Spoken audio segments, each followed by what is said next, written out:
The chamber was silent. Not the peaceful kind of silence, but the kind that pressed against your chest. The kind that made even ancient beings creatures that had outlived their own stars feel something unfamiliar, unease. Hundreds of species sat in perfect geometric tiers inside the council spire, an immense orbital structure suspended above a dying red star. Its fading crimson light filtered through crystalline walls, casting fractured shadows across the polished obsidian floor below. That star had been dying for centuries, slowly collapsing, yet somehow it still burned. Stabilized by forces no one fully understood. No one had ever questioned it. Not until today. At the center of the chamber stood a human ambassador Holden. No armor, no visible weapon, no escorts. Just a simple, dark uniform and a calm expression that didn't belong in a room filled with apex predators. High Arbiter, Zero leaned forward. On his elevated throne, his elongated frame coiled with restrained irritation. His voice echoed unnaturally, layered as if spoken through multiple overlapping dimensions. Your species contributes nothing, Zero said, each word sharp and deliberate. No fleets capable of deterrence. No technological superiority. No biological advantage. A pause stretched across the chamber. Explain why humanity deserves to exist among us. Holden didn't answer immediately. His gaze drifted slowly across the chamber, meeting eyes compound, glowing, mechanical, unknowable. Beings who had conquered galaxies, devoured ecosystems, rewritten their own biology into weapons. There was no fear in his expression. Only something quieter, something heavier. Disappointment. We contribute stability, Holden said softly. A ripple of muted reactions spread through the council. Some leaned back in amusement. Others shifted in irritation. Zero's lips curled. You contribute. Words. Holden tilted his head slightly. And yet, everything still works, doesn't it? The line lingered longer than it should have. Just long enough to irritate. Just long enough to provoke. And that was all it took. The guard moved without warning. A flash of iridescent metal cut through the air. Motion too fast for most to process. Then a sharp, wet sound split the silence. Holden staggered. Time didn't break, it stretched. His body swayed, eyes widening, not in fear, but in quiet realization. Then it happened. A single drop of human blood slid from his fingertips, and fell. It struck the obsidian floor with a sound far too loud for something so small. Tick. The sound echoed unnaturally, as if the chamber itself had chosen to remember it. At the edge of the chamber stood Commander Elias Varn. He didn't rush forward. Didn't shout. Didn't even flinch. He simply watched. And then, he smiled. Not broadly, not mockingly. Just enough to be noticed. Just enough to feel wrong. Luma, the Council's synthetic observer, registered the anomaly instantly. Commander Varn, the AI said, its voice calm but threaded with faint confusion. Your emotional response does not align with expected human behavior. Elias stepped forward slowly, hands clasped behind his back. Oh, it does, he replied softly. You just don't understand it yet. Behind him, Holden collapsed fully to the floor. No one moved to help him, because something else had already begun across the galaxy. Billions of humans stopped, mid-step, mid-sentence, mid-breath. Heart rates spiked, then stabilized, then synchronized. Perfectly. Luma's system strained to process the data. Unidentified biological signal detected, it said. Origin, human neural network. Zero's voice cut through the rising tension. A diplomat has been executed. You will file your grievance through proper no. Elias interrupted gently. The word wasn't loud, but it carried. There would be no grievance. That was when the first star vanished. No explosion. No warning. No energy spike. One moment it existed. The next, nothing. Gone. Luma hesitated. For the first time in its operational existence, it hesitated. Star System Delta 9 has ceased to exist. The chamber erupted. Voices overlapped in confusion and disbelief. Impossible. Sensor failure. Verify immediately. Elias didn't raise his voice. Didn't rush. He simply continued walking toward Holden's body. You see, he said quietly, we knew this day would come. He knelt beside the fallen ambassador, gently closing his eyes with surprising care, as if this moment had been expected. As if it had been rehearsed. Every civilization, Elias continued, eventually confuses restraint for weakness. Another star vanished. This time, several council members saw it in real time, on their personal displays. Then another, and another. A pattern forming, precise, deliberate. not random. Zyro rose from his throne, tension rippling through his frame. Explain yourself. Elias stood slowly. Humanity, he said, is not a dominant species. He let the words settle. We are outmatched in nearly every measurable way. A pause. But we are not unprepared. The central display ignited, projecting a map of the galaxy. Stars blinking out one by one like extinguished embers. A council member whispered, "What is this?" Elias glanced at the display. Not an attack. A beat passed. A withdrawal. The word didn't make sense at first. Then it did. Slowly. Horribly. "You're not destroying them," Luma said. "No," Elias replied. "We're removing them." The temperature in the chamber seemed to drop. "Every system humanity has ever touched," Elias continued. "Every network we stabilized. Every anomaly we corrected. Every star we helped survive." His gaze flickered toward the dying red star outside. It pulsed faintly. Unstable. Is being reclaimed. The star flickered harder. For the first time in centuries, its balance faltered. Cyril's voice sharpened. "You're bluffing."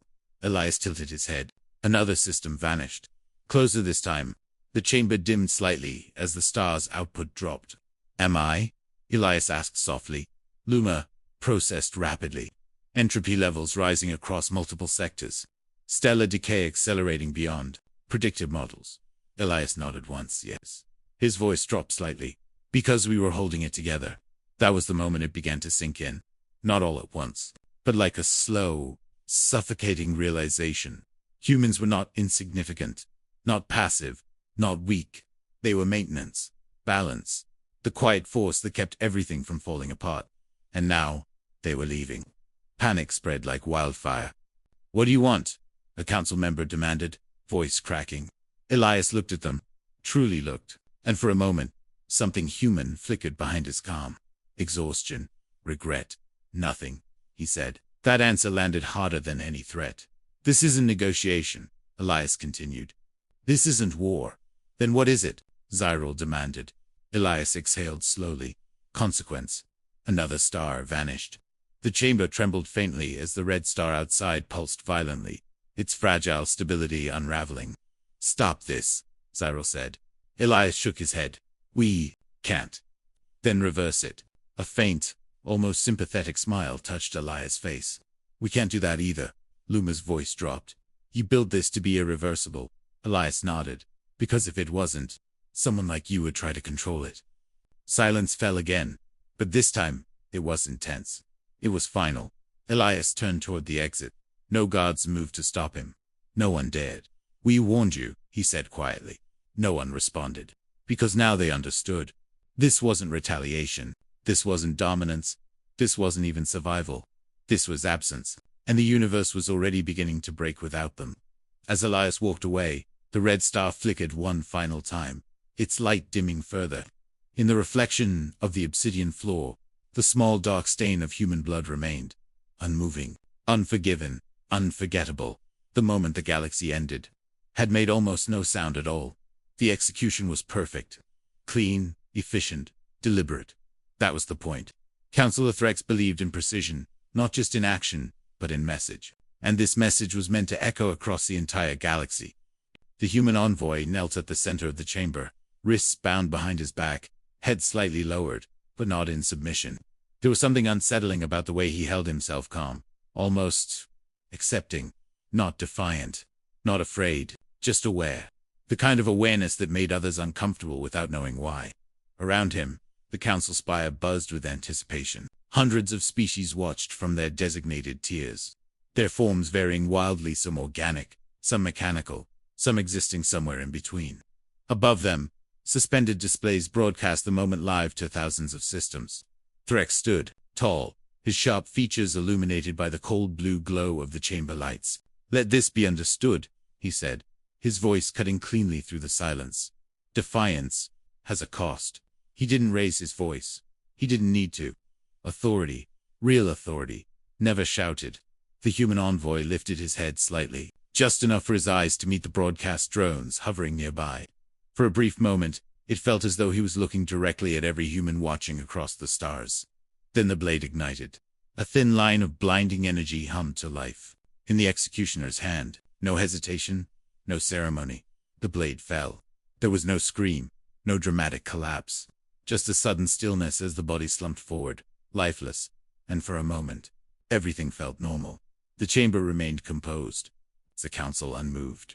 Across the galaxy, countless civilizations absorbed the message exactly as intended. Power enforces order. Order maintains peace. That was the belief. That was the illusion. Then the humans went silent. It didn't happen all at once. At first it was subtle, so subtle most didn't notice. A delayed response here. A mistransmission there. Minor disruptions in communication. Networks that were quickly dismissed as technical anomalies. But then it spread. Entire human-operated channels stopped responding. Trade confirmations failed to process. Navigation relays returned empty signals. Messages sent to human outposts came back with nothing but static. No acknowledgement. No error. Codes disks. Silence. Dr. Mara Ilian felt it before she fully understood it. She stood deep within the archive, a vast chamber hidden beneath layers of encrypted infrastructure.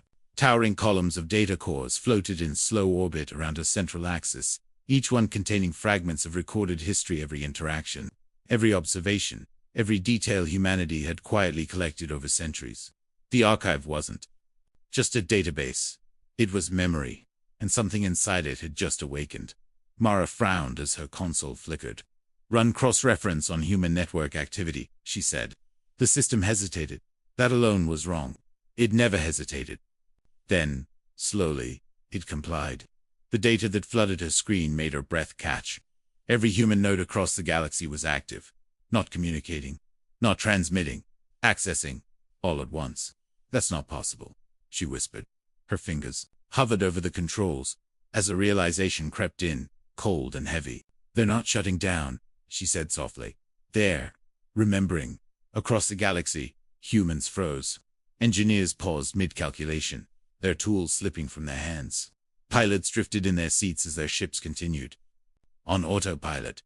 Children stopped mid-laughter, their expressions going still as something vast and invisible swept through their minds.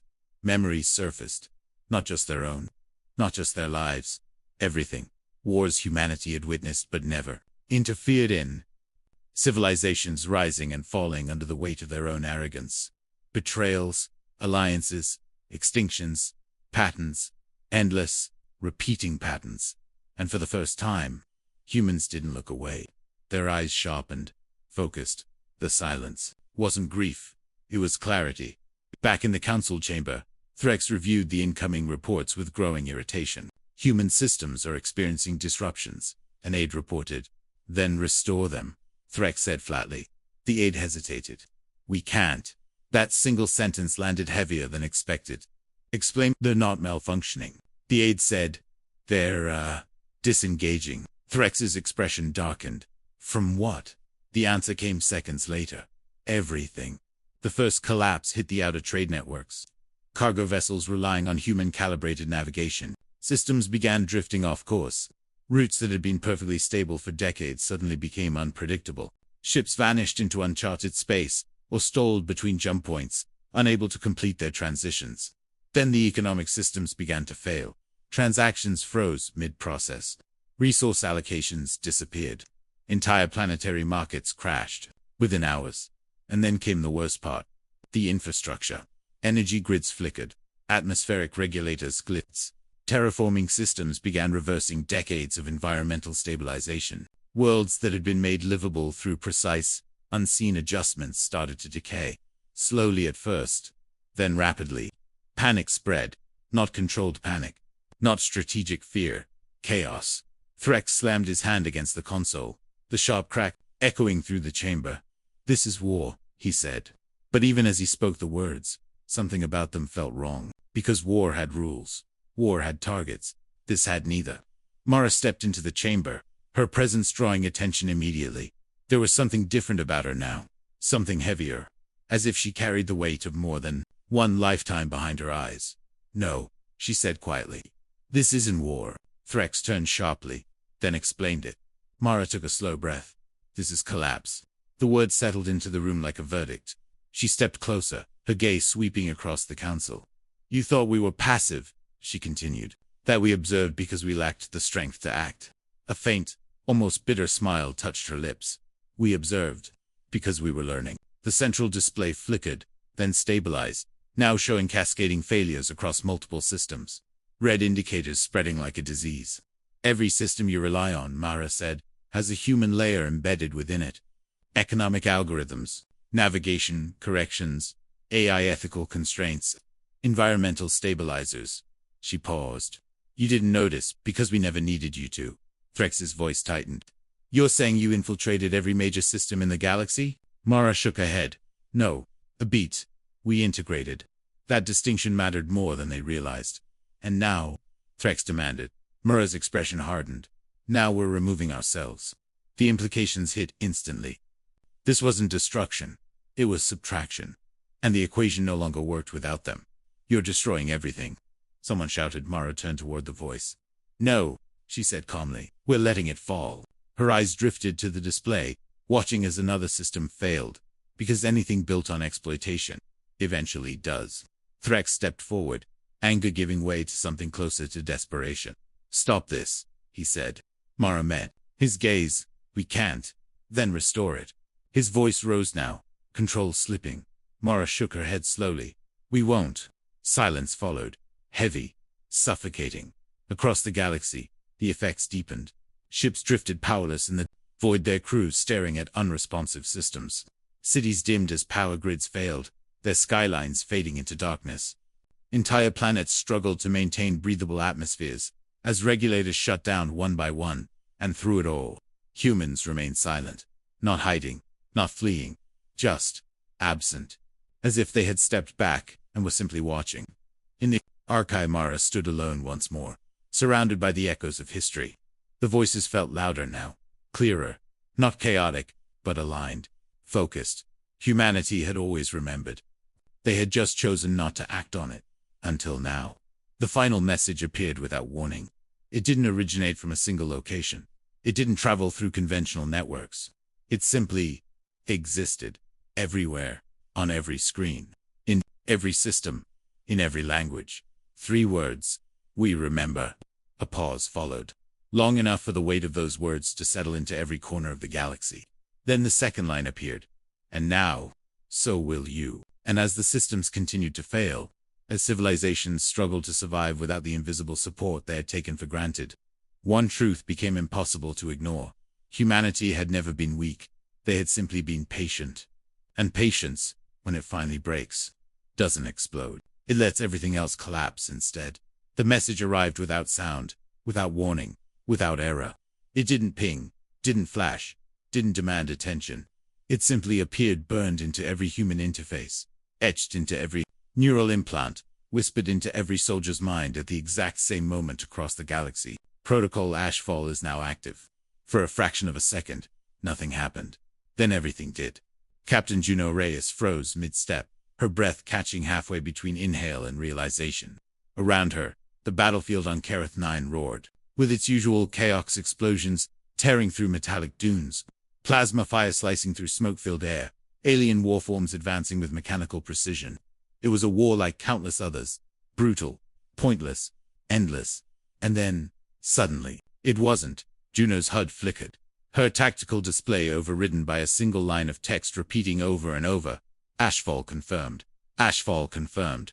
Ashfall confirmed. Cliff confirmed. Her heart rate spiked, then steadied unnaturally fast. Training took over before emotion could. But somewhere beneath that discipline, something colder stirred, something final. Captain. A voice crackled through her. Come. Private Leanne. Young. Too young for this war. Did you just? Yes. Juno cut in quietly.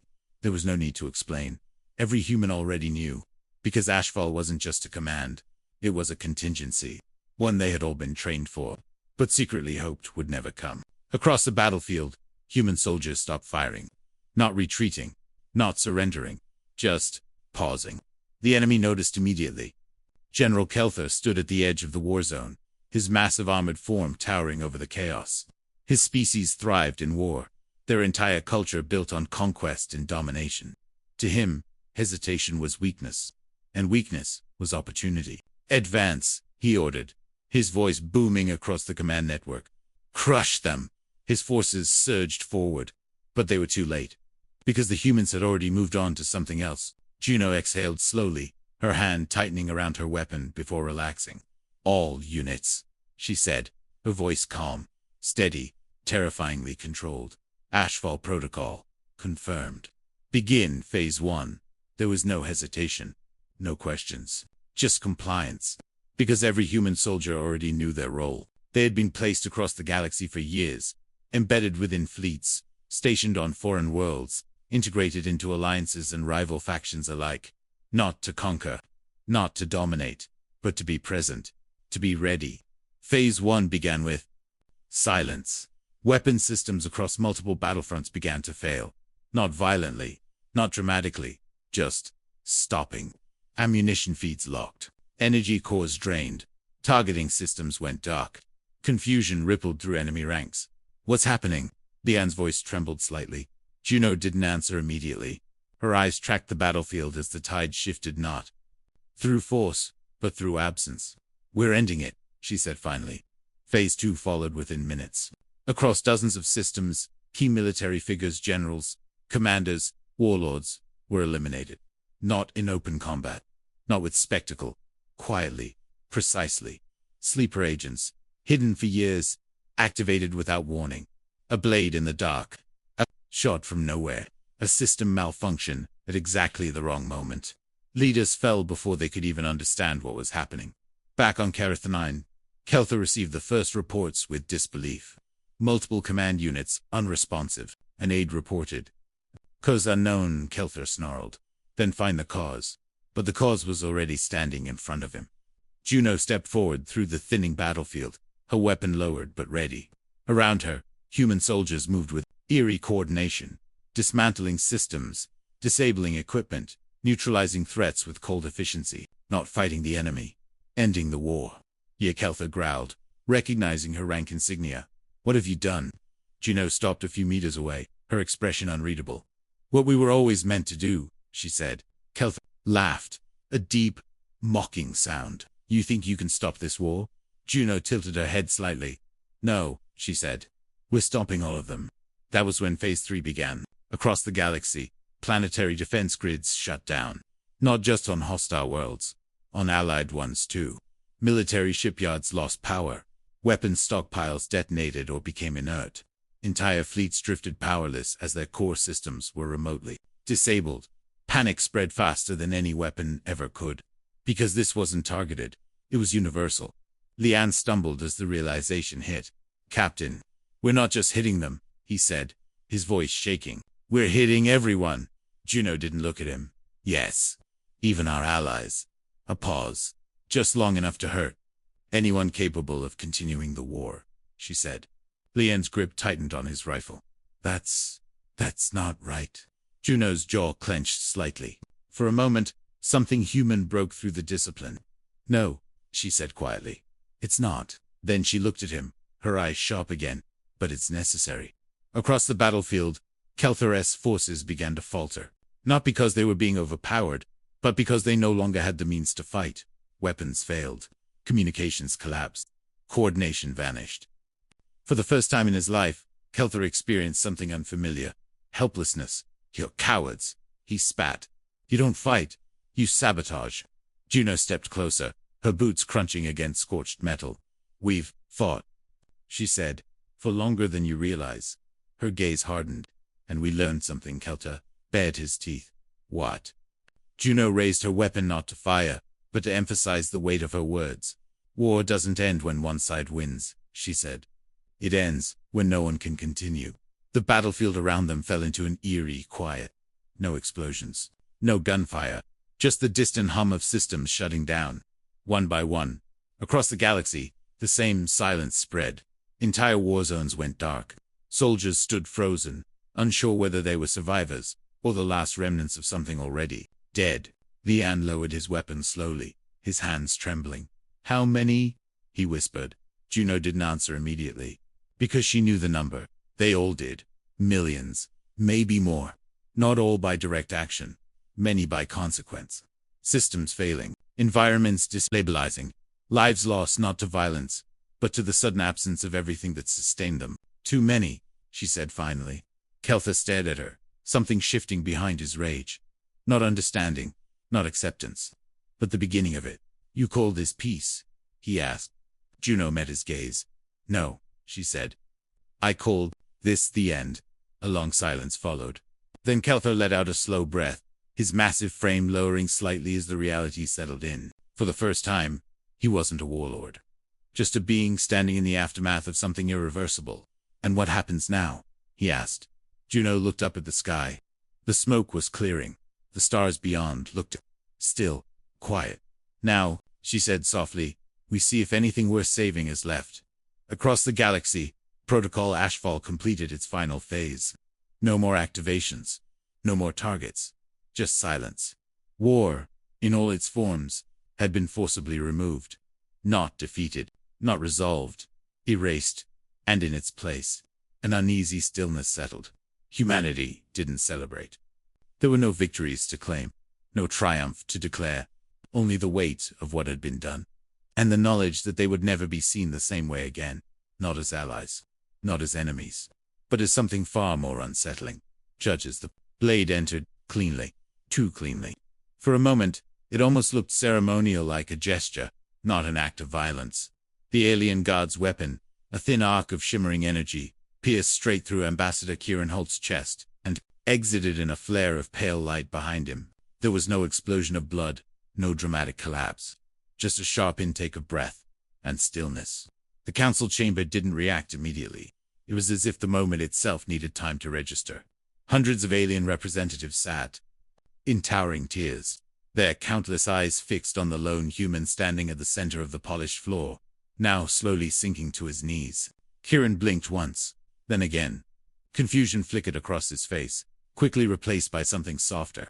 Not fear, not anger, regret. His hand instinctively moved toward the wound, fingers brushing against warmth spreading beneath his uniform. "So, this is how it ends," he whispered, barely audible. High Speaker Varnox leaned forward from his elevated platform, his expression unreadable. "Let it be recorded," he declared, his voice echoing across the chamber, "that humanity has been judged unworthy of influence within the council." Kieran let out a faint breath that might have been a laugh. "Unworthy," he murmured. His gaze drifted upward, not toward the council, but beyond them, beyond the chamber, beyond the stars themselves. As if he were looking at something no one else could see. "You always misunderstand us," he said softly. Then his body gave in, collapsing fully onto the floor. Silence followed, heavy, absolute. Then, somewhere far beyond the chamber, something stirred. It began on Earth, not with an explosion, not with a signal, but with a pulse. Deep beneath the planet's crust, far below oceans and tectonic plates, something ancient awakened, not built, not programmed. Something that had been there long, before humanity ever looked up at the stars. The first sign was subtle. Satellites in orbit around Earth flickered. Their feeds glitched, not with static, but with patterns, geometric pulses, that didn't match any known transmission. Then the oceans shifted, not violently, not chaotically, but with intention. Tides paused mid-motion, held in place for a fraction too long before continuing.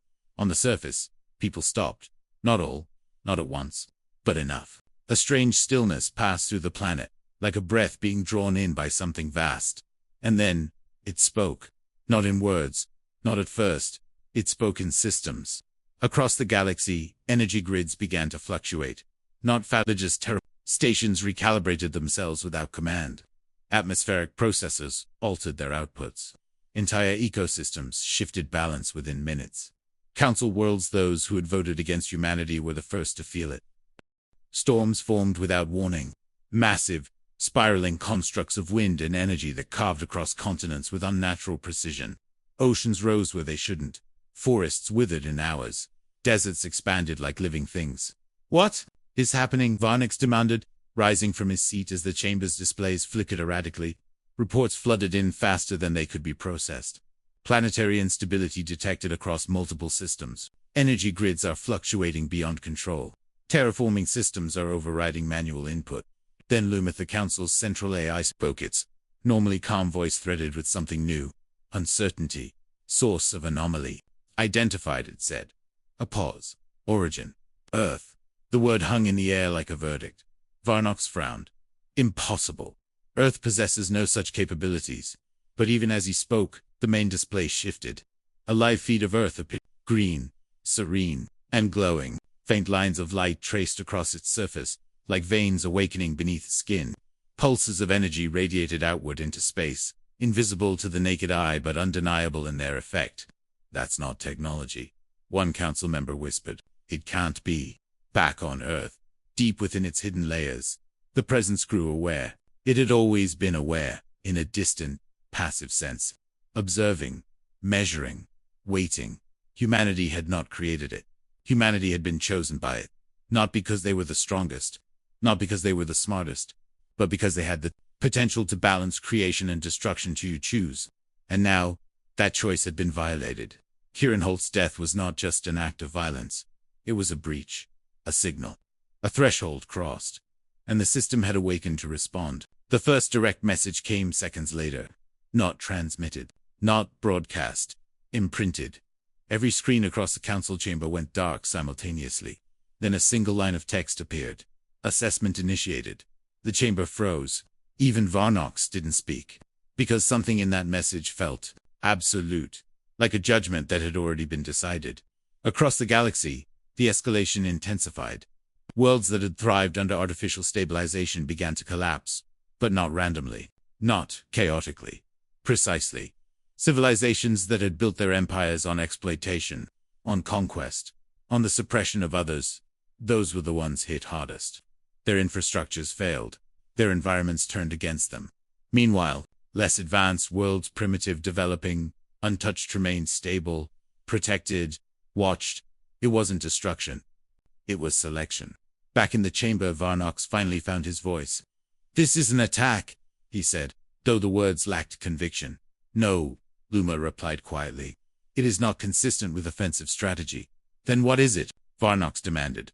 For the first time, Luma hesitated.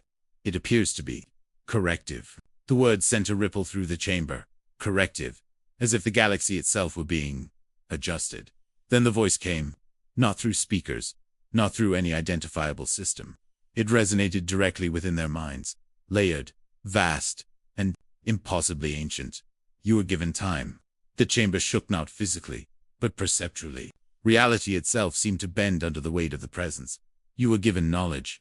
Images flooded their consciousness, centuries of history. Moments where they had chosen power over balance, domination over cooperation. "You were given choice." Varnox staggered slightly, his composure cracking for the first time. "What are you?" he demanded, though the question felt small, insignificant. The answer came not as a word, but as understanding. Earth was not just a planet. It was a node, a guardian system embedded within the fabric of the galaxy, designed to maintain equilibrium, to guide, to correct. And humanity.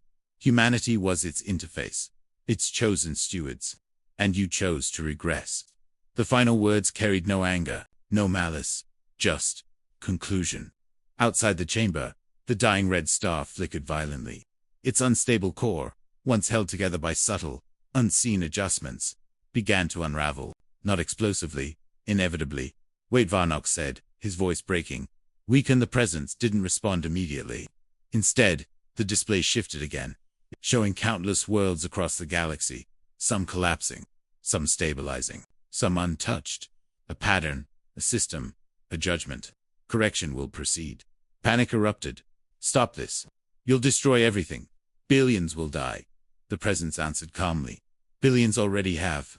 The weight of that truth crushed the chamber into silence, because they knew it was true.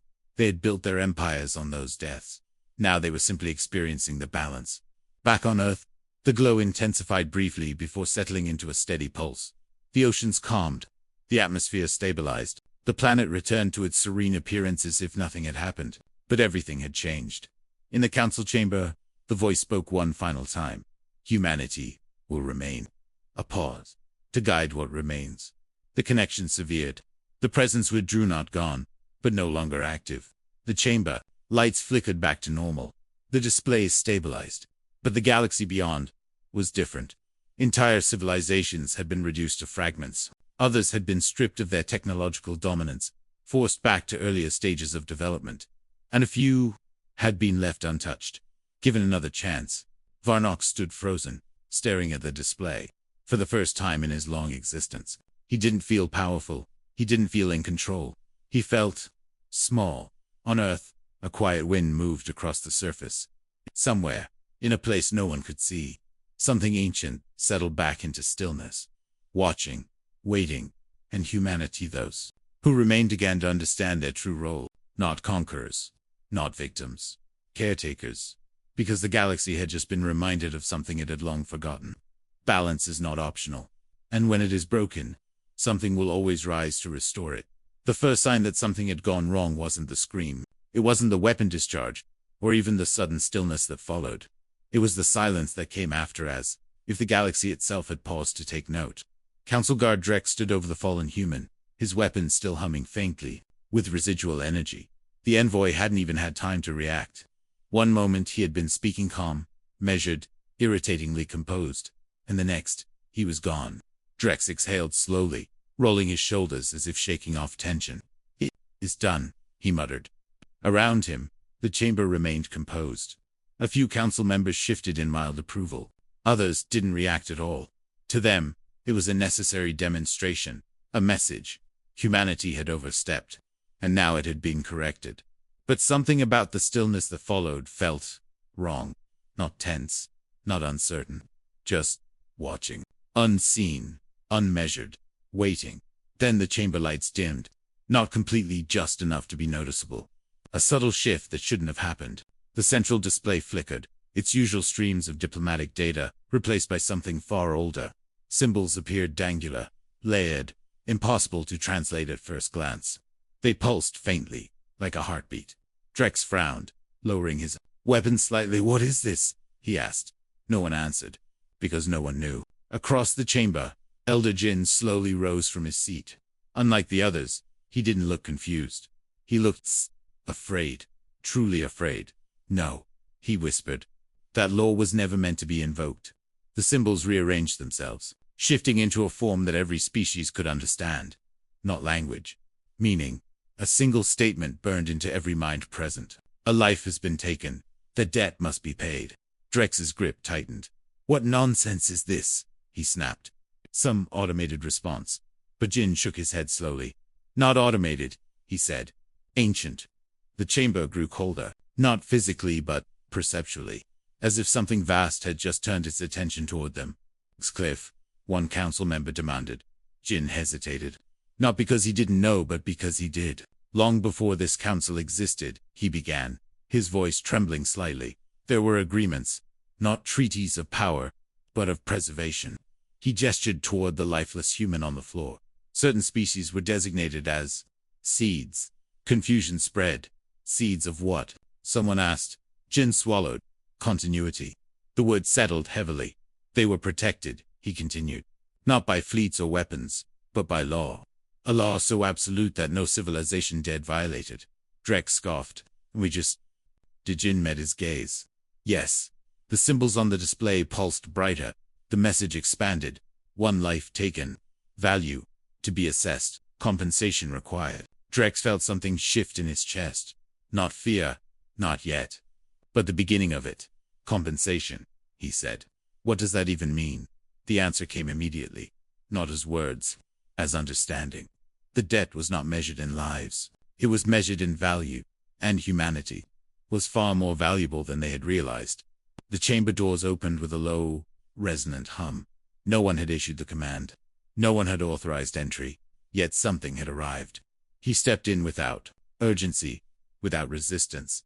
Tarek's soul. Human. Tall. Unarmored. Dressed in a simple dark coat that seemed almost out of place. In a chamber of power. His footsteps echoed softly against the obsidian floor as he approached the center of the room. No guards moved to stop him. Not because they were ordered not to, but because something deeper told them it would be a mistake. Tarek stopped beside the fallen envoy, glancing down briefly before closing his mantis. For a not in grief. In acknowledgement. Then he looked up. His gaze settled on Drex.com. Unhurried. Final. "You killed him," Tarek said. Drex straightened, instinctively defensive. He was warned. Tarek tilted his head slightly. "So were you." The temperature in the room seemed to drop further. "You think you can threaten us?" Drex said. forcing confidence into his voice. Tarek didn't react. "No," he said quietly. "I'm here to settle the debt." Jin stepped forward cautiously. "Then you understand the law?" Tarek nodded once. "Perfectly." The display shifted again, numbers cascading across its surface, calculations, assessments, entire systems being evaluated in real time. Economic output, cultural significance, technological advancement, population density. "The value of the life taken is being determined," Jin said. Drex glanced at the display, irritation creeping into his tone. It was one individual. Tarek looked at him. "Really looked?" "No," he said softly. "It wasn't." The first world went dark. Minutes later, not destroyed, not attacked. Its energy output simply ceased. Every system shut down simultaneously. Cities went silent. Infrastructure collapsed. An entire civilization reduced to stillness in a matter of seconds. The chamber erupted in shock. "What have you done?" someone shouted. Tarek didn't look at them. "That," he said, "was the first payment." Drex took a step back. "You can't just don't decide the value," Tarek interrupted. "The law does." Another world flickered on the display. Then another. Each one marked for evaluation. Each one at risk. Panic spread through the council. Nuts. Controlled, not measured. Real panic. "Stop this," Varnox demanded. "We'll compensate you." Tarek's expression didn't change. "You already are." The next collapse came faster. A major trade hub. Billions of lives. Gone not in fire or destruction, but in absence. Systems offline. Atmosphere failing. A slow, suffocating end. Drex felt it now. Fully. Fear. "This is madness," he said. "It's balance," Tarek replied. Jin stepped closer, his voice urgent. "The law allows for a choice," he said. "If the debt cannot be paid incrementally, it can be resolved through equivalence." Tarek glanced at him. "Yes." All eyes turned to Jin. "One world," he said slowly. "A single civilization of equal or greater value than the one taken can settle the debt in full." Silence followed. Then chaos. "You're asking us to sacrifice one of our own. We won't do that. There has to be another way." Tarek watched them, unmoving, unemotional, as if he had seen this moment countless times before. "There isn't," he said. Drex shook his head, backing away slightly.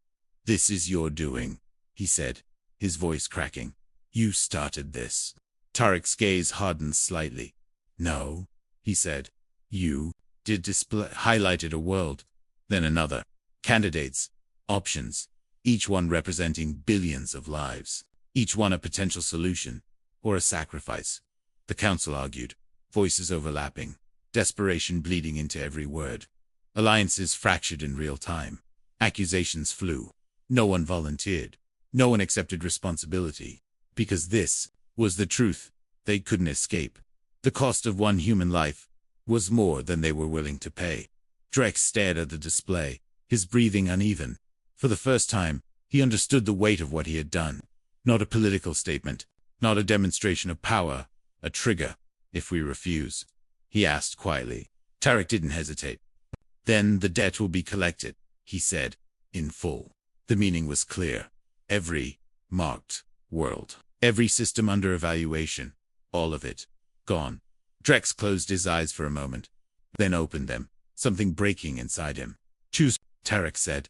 The word wasn't loud, but it carried more weight than any command ever had. The chamber fell into a heavy, suffocating silence, because now there was no escaping it, no delaying it, no denying it. The council had to decide, one world, or all of them. And for the first time in their existence, the beings who ruled the galaxy faced something they had always imposed on others: the cost of their actions. The moment the human died, something noticed. Not immediately in the way living beings notice things with shock or emotion, but in a deeper, more fundamental way, like a disturbance in the structure of reality itself. The execution had been swift, almost casual. A flash of energy, a body, collapsing, a statement made. The council chamber barely reacted. To them, it was routine, necessary, just another demonstration of authority in a galaxy that only respected power. But the universe did not agree. Lyra Chun felt it before she understood it. She was standing at the edge of the chamber, a linguistic specialist assigned to interpret cross-species communications, an observer, not a participant. She had spent years studying alien languages, patterns, and meanings. But nothing had ever prepared her for what she felt in that moment. A pressure, not physical, but conceptual. As if something vast had just shifted its attention. Her breath caught. Around her, the chamber remained composed. Counselor Vesh didn't even glance at the fallen human as he adjusted his robes. His expression calm, dismissive. "Let this be recorded," he said, his voice smooth and indifferent. "That humanity has been disciplined." Disciplined. The word echoed in Lyra's mind. Hollow and wrong. Because something about this didn't feel like discipline. It felt like a mistake. Then the lights flickered. Subtle at first. A barely noticeable dimming that most of the council ignored. But Lyra didn't.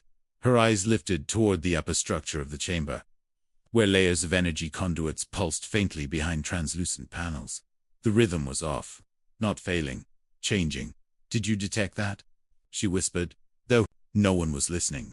Vesh continued speaking, outlining the council's expectations moving forward, his tone steady and authoritative. But beneath his words, something else began to bleed through. A distortion. The air itself seemed to ripple, like heat rising from an invisible surface. Lyra's translator implant buzzed softly in her ear, attempting to process something that didn't fit into any known language. Then it stopped. Completely. "That's not possible," she murmured. Her implant had never failed. Not once. A sharp crack echoed through the chamber, not from any weapon, but from the structure itself. A thin fracture appeared along one of the crystalline walls, spreading slowly like a vein of darkness. Several council members turned now, their attention finally drawn. "Structural integrity anomaly detected," Luma announced. Its synthetic voice calm but threaded with uncertainty. "Cause unknown." Unknown. That word did not belong in the council chamber. Everything here was known, measured, controlled. But the fracture kept spreading, and then it stopped. Mid-growth. Frozen. Lyra frowned. That wasn't how fractures worked. They didn't pause. They didn't wait. They either spread, or they didn't exist. Around her, movement began to stutter. The council member reached for a console and his hand froze halfway. Another turned to speak and remained locked mid-motion, their expression suspended between irritation and confusion. Time wasn't stopping, but it wasn't flowing correctly either. It was slipping. Lyra took a step back, her heart pounding. "What is happening?" she whispered. No one answered, because no one else could. The chamber was no longer functioning as a unified reality.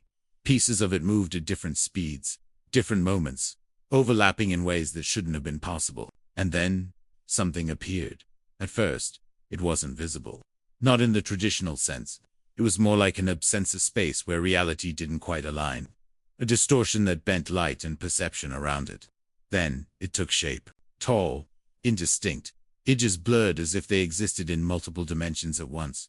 Lyra's breath hitched. Her mind scrambled to categorize what she was seeing, to assign it meaning, language, definition. It failed. Completely.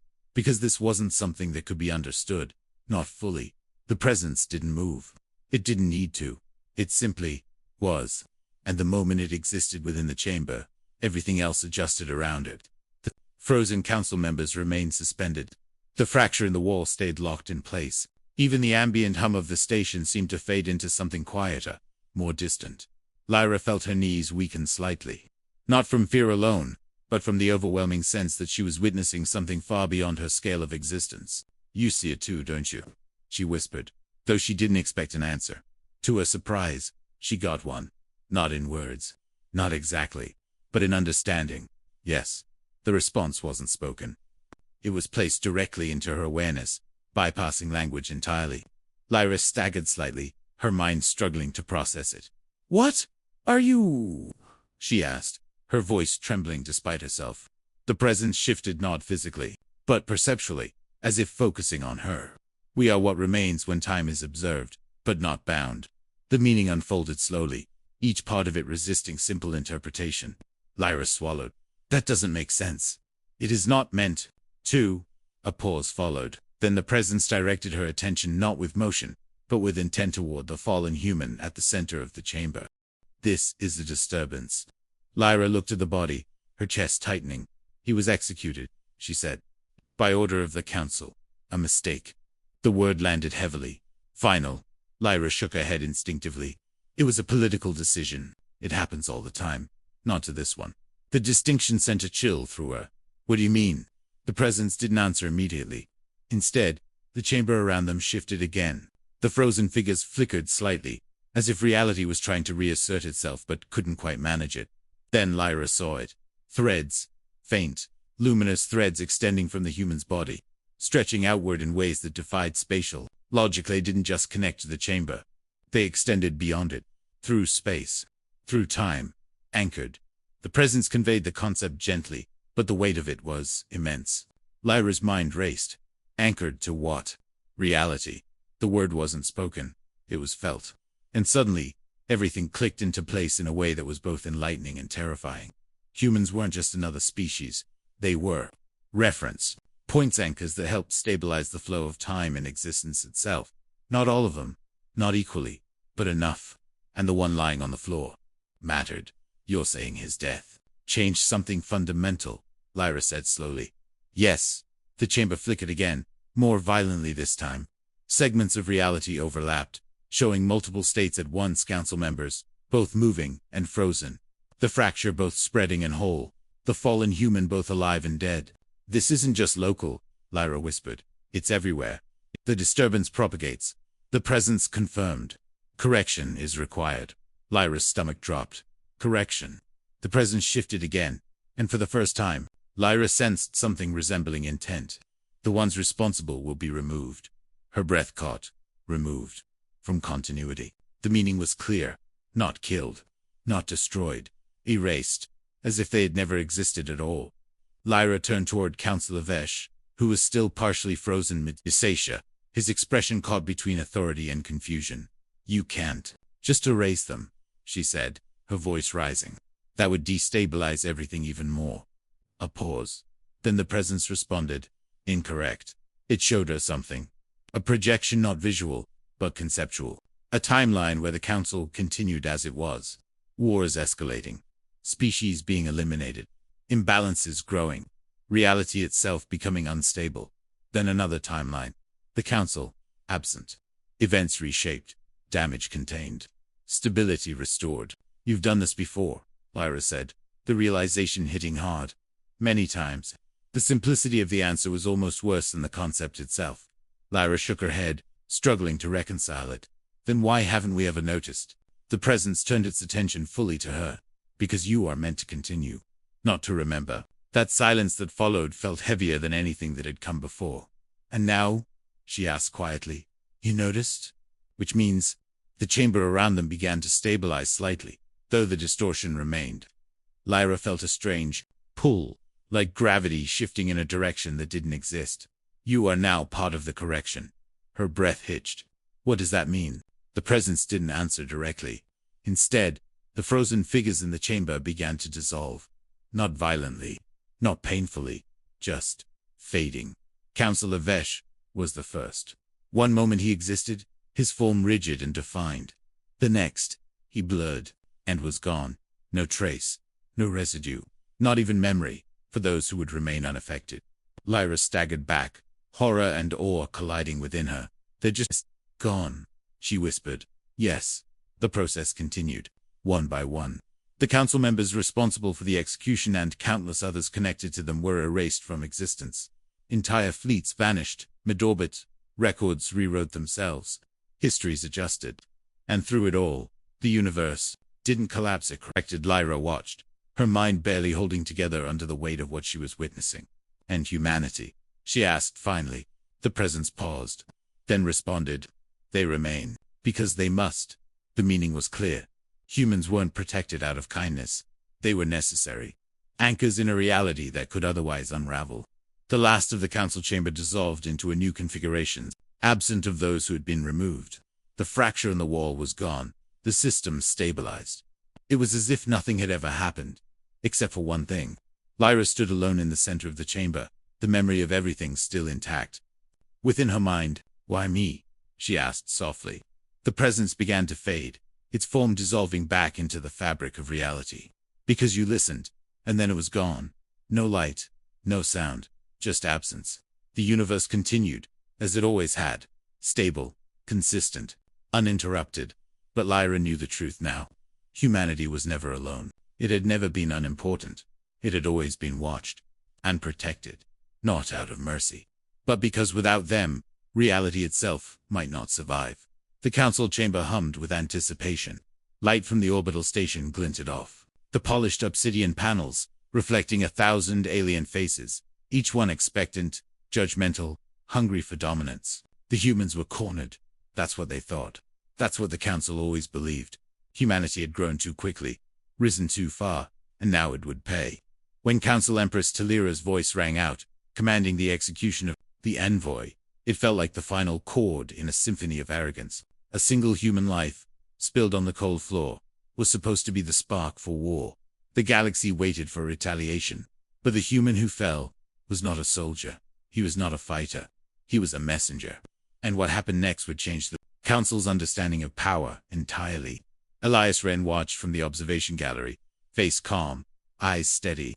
He had been prepared for this moment his entire life, not for revenge, not for bloodshed, not for conquest. No, he had been preparing for something far subtler, far more devastating. Humanity's final lesson. Around him, alien leaders leaned forward, anticipating outrage, a declaration of war, a show of force. Talira herself smiled, confident in the humiliation she had orchestrated. And yet, nothing came. Silence. Not a protest, not a shout. Not a single human voice anywhere in the galaxy. Not even the envoy's body spoke. And then, the consequences began. At first, the council celebrated. They retreat, whispered Councillor Seldar, eyes bright with triumph. They submit to our authority. But that celebration died quickly, replaced with confusion. Systems began to falter. Not militarily, there were no attacks, but trade routes went dark.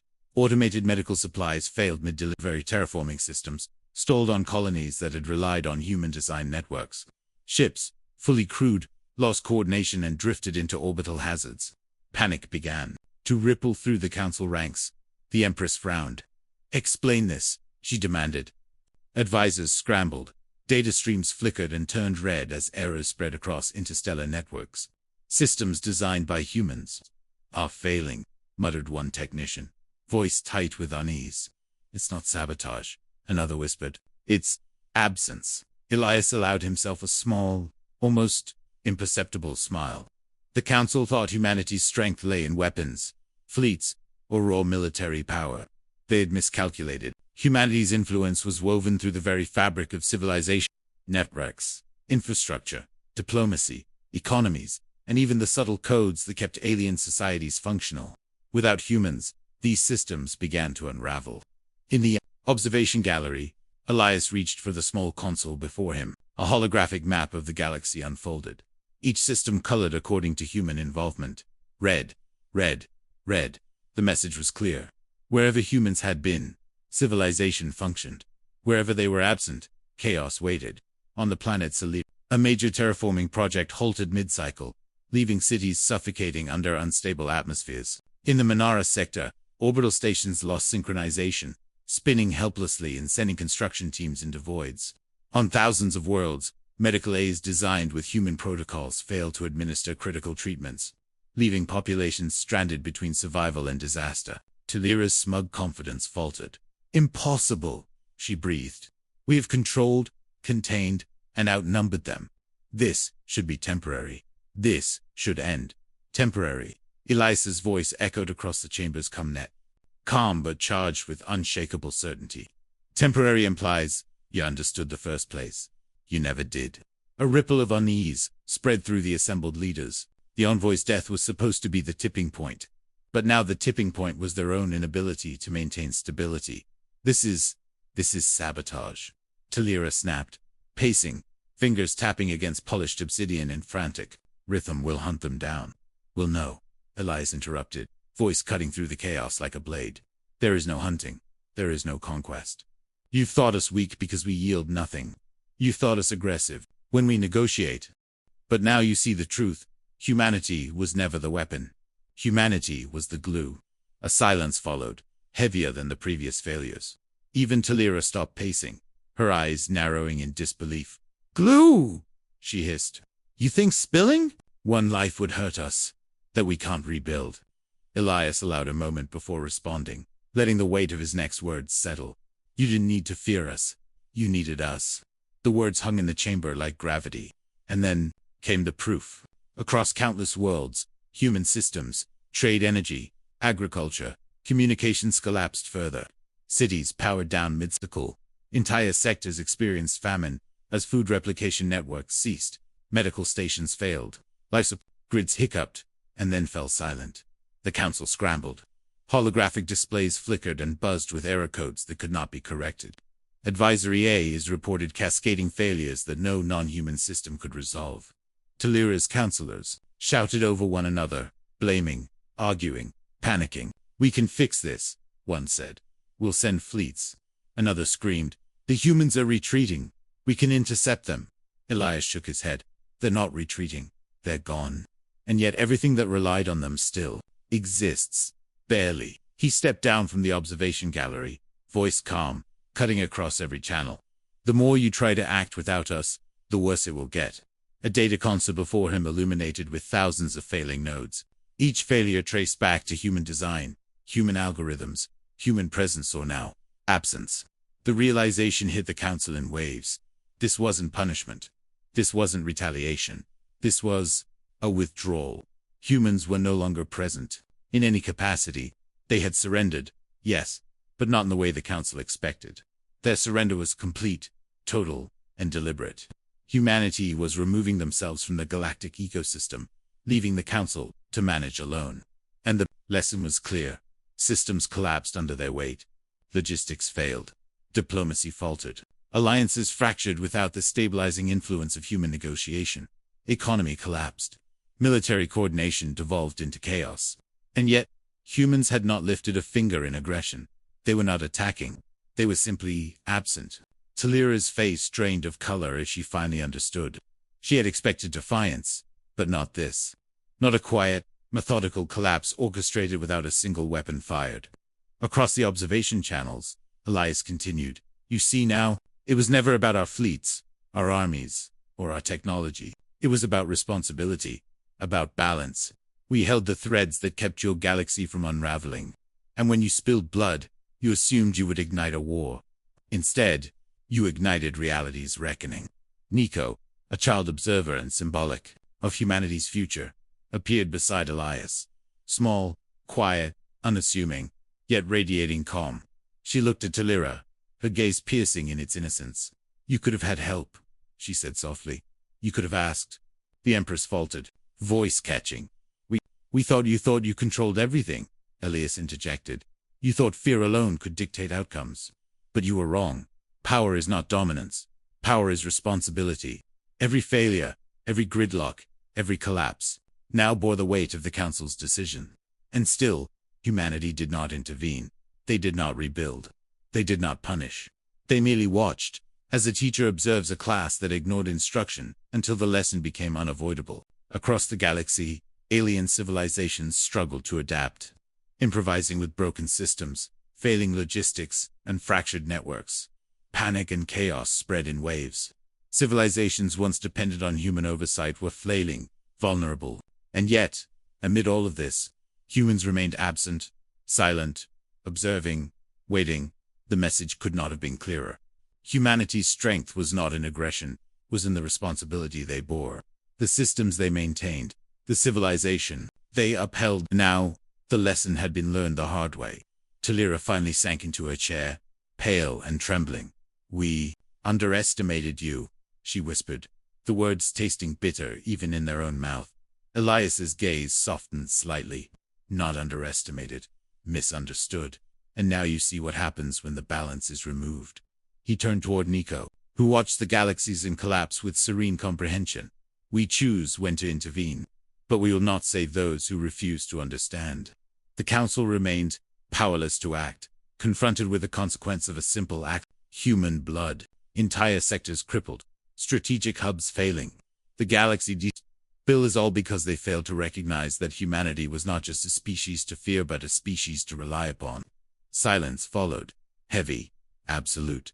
The human cities, now, empty of their intervention, glowed dimly through long-range scanners, unoccupied yet structurally intact. Systems they had built would continue but only sporadically, only imperfectly. It was a reminder, A warning. A final lesson.